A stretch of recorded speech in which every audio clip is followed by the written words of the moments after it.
Hello guys! So heto ako ngayon sa Dead Sea. So itry nating maglangoy. Ang ganda ng tubig at medyo mainit kahit maaga pa.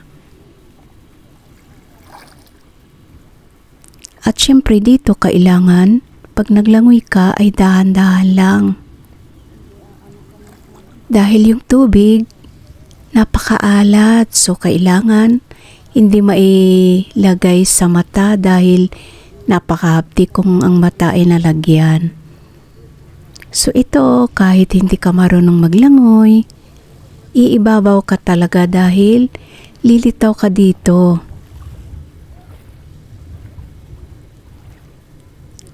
So pag ikaw ay namasyal dito sa Israel, wag mong palalampasin na mamasyal dito sa lugar na ito. Ito ay tinatawag nilang the lowest part on earth. So dito lang matatagpuan dito sa Israel. Sa ngayon, summer pa. Pero kahit winter, ang lugar na ito ay mainit.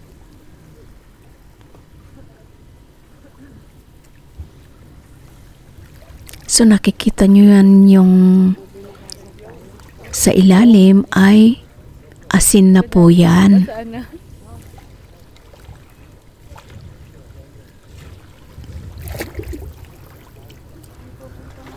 So tingnan nyo naman yung mga poste dyan na nabuo-buo na yung asin. Ang ganda-ganda. So hindi na yan matatanggal kasi dumikit na siya.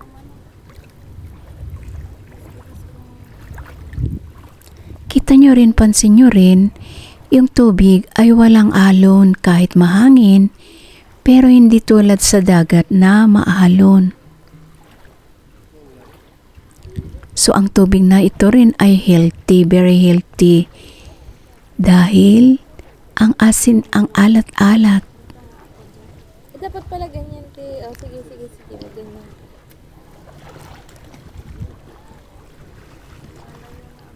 So ang gandang maglangoy-langoy, lalo na pag ganitong maaga pa.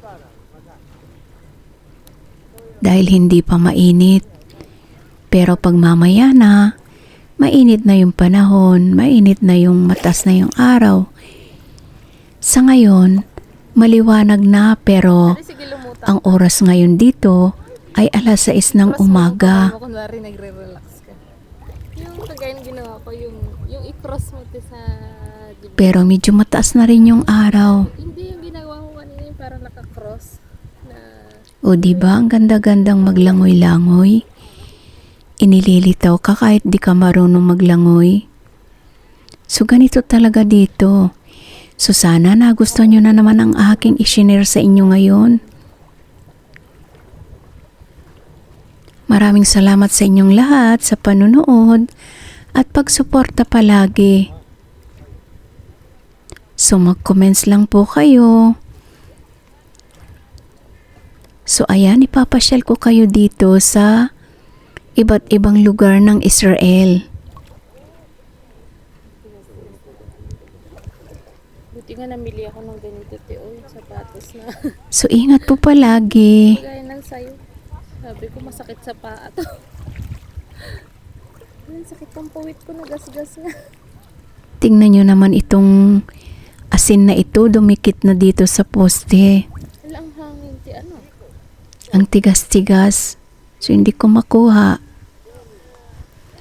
At siya nga pala kailangan pag pumunta kayo dito sa dagat ng Dead Sea, yung merong tsinelas na matibay or yung nakasapatos ng pang tubig kasi masakit sa paa para ma-enjoy nyo na maglangoy-langoy o lumakad-lakad lang dyan sa tubig. Kasi pag wala kang tsinelas, talagang masusugat yung mga paa, yung paa natin. At syempre masakit, so kailangan para alam nyo, magdala kayo ng sapatos or tsinelas para hindi kayo mahirapan. So enjoy po, sana'y nagustuhan nyo naman ang i-share ko sa inyo. Maraming salamat sa inyong lahat.